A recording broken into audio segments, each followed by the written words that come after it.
भगवत गीता अध्याय 6। सम समझे सुख दुख सदा उत्तम नर गुणवान, मान और अपमान को समझे एक समान। निंदा स्तुति को समगने, रहे सदा निर्द्वंद। प्रभु अर्पित हो कर्मरत, त्याग मोह छल छन। लेन देन अरु कर्म सब, करे कामना त्याग।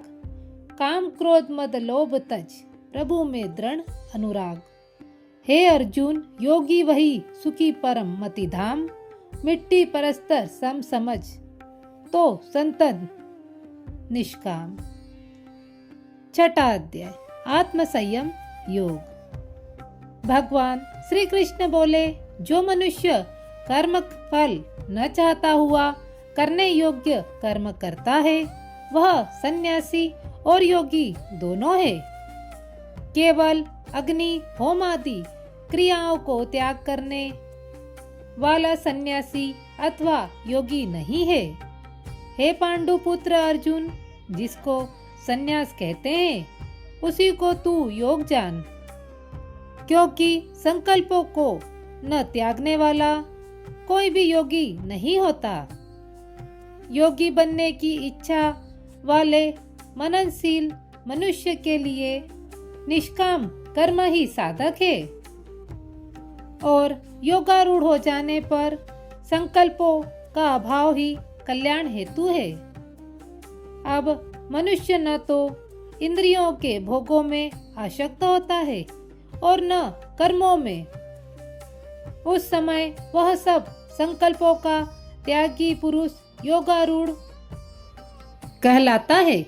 अपने द्वारा ही संसार समुद्र से अपना उद्धार कर अपने को गिरावे नहीं, कारण कि यह जीवात्मा स्वयं अपना मित्र और शत्रु है।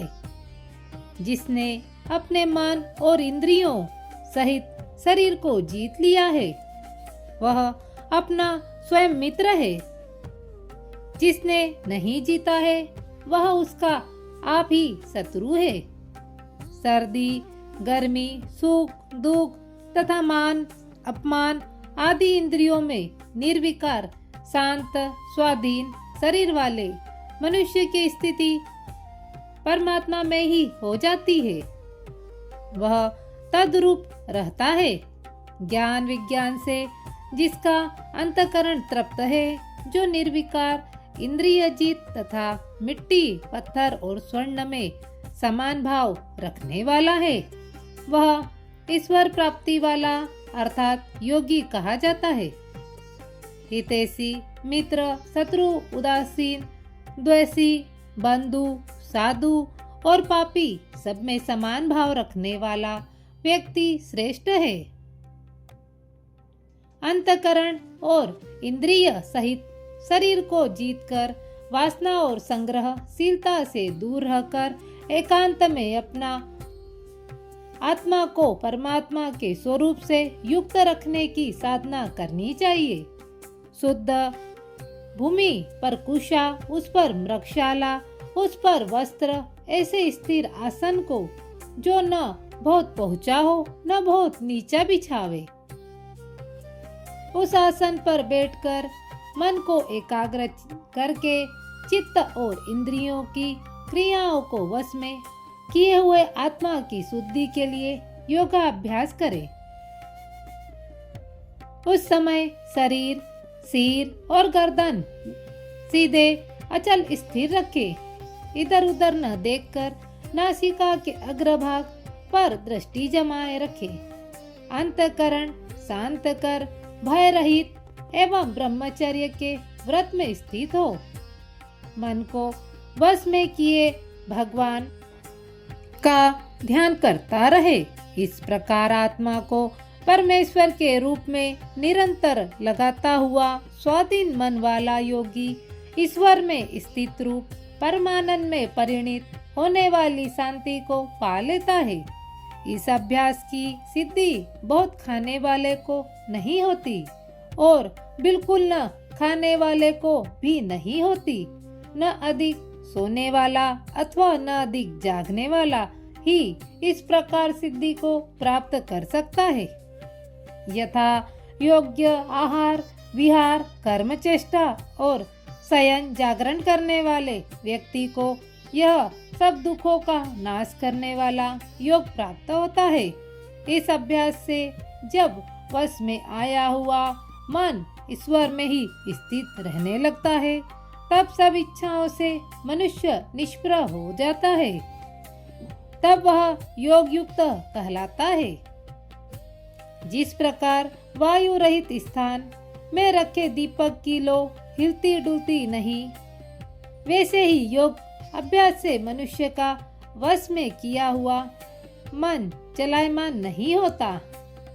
हे अर्जुन, जब ऐसी स्थिति हो जाती है कि योग के अभ्यास से निरुद्ध हुआ मन विषयों से उपराम हो जाता है, मनुष्य की आत्मा ईश्वर के दर्शन में ही संतुष्ट रहती है। इंद्रियों से अगम्य केवल सूक्ष्म बुद्धि से ग्रह अनंत आनंद को अनुभव करता है और ध्यान से विचलित नहीं होता।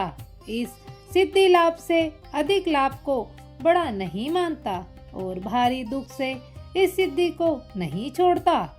तब उस दुख संयोग से रहित स्थिति को योग समझना चाहिए। यह योग बिना घबराए हुए निश्चय के साथ साधना चाहिए।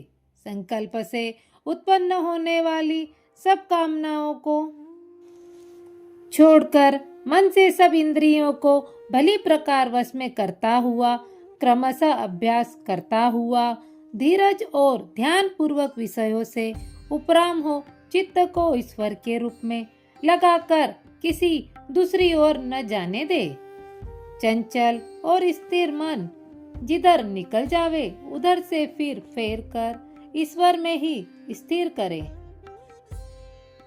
जब मन शांत हो जाता है, तब उस पाप से रहित रजोगुण विरहित योगी को ब्रह्म स्वरूप अति उत्तम आनंद प्राप्त होता है।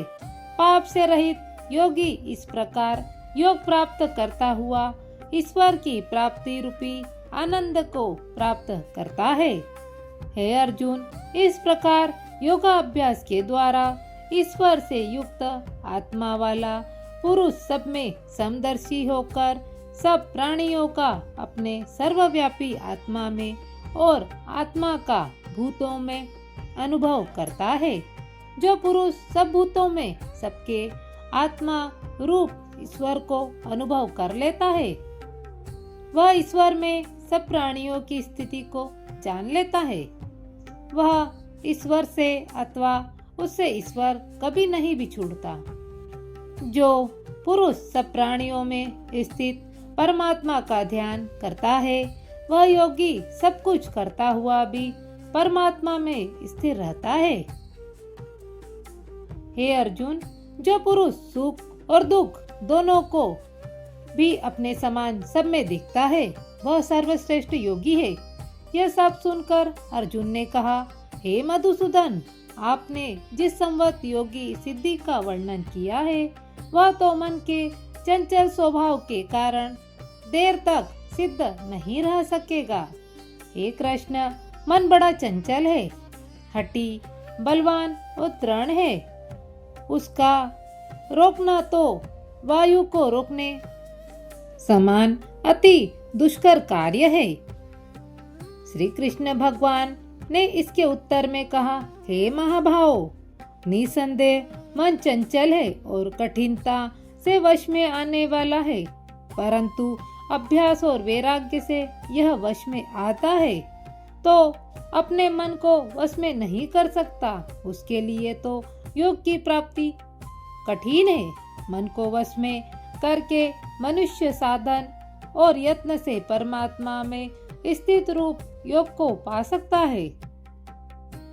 अर्जुन ने फिर कहा, जो मनुष्य श्रद्धालु हो परंतु योग का अभ्यास करते हुए मन को वश में न रख सके, वह योग सिद्धि तक न पहुंचकर किस गति को प्राप्त करता है?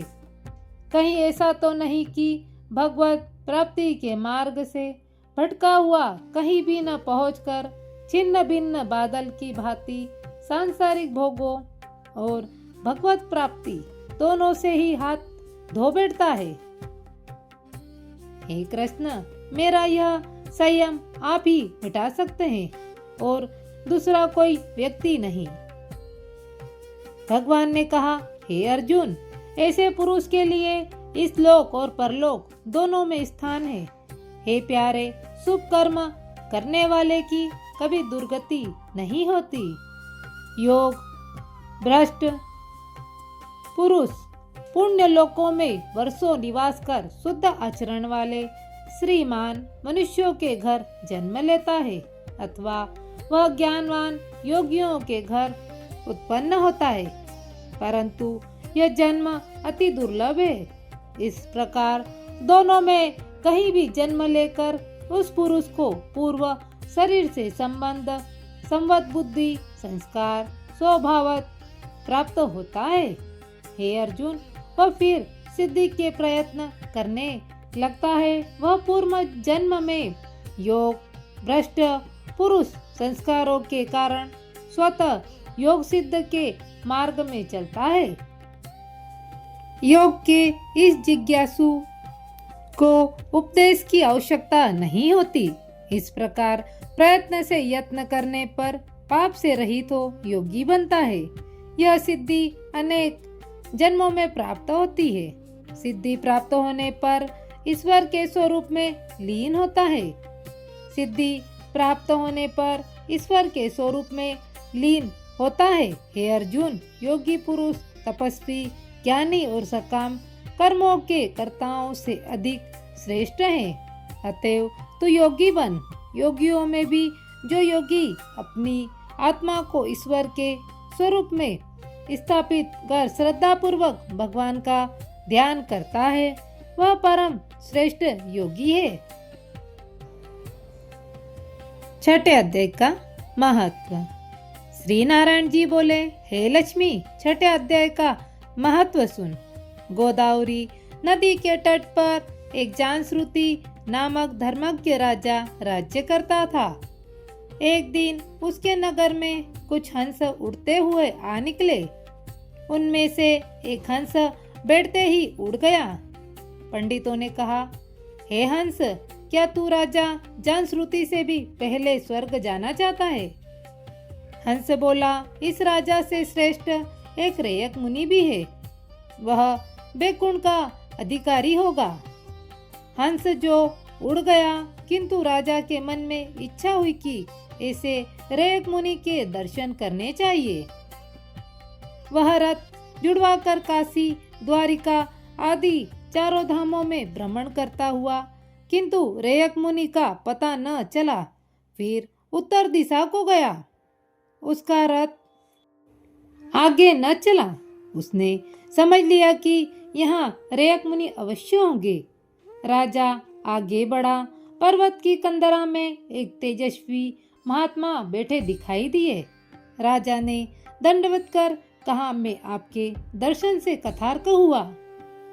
रेयक मुनि ने राजा को प्रेम से अपने पास बिठाकर कंदमूल खाने को दिए। राजा ने पूछा, आपका तेज किसके बल से है? रेयक मुनि बोले, मैंने अपनी जान में कोई पुण्य नहीं किया।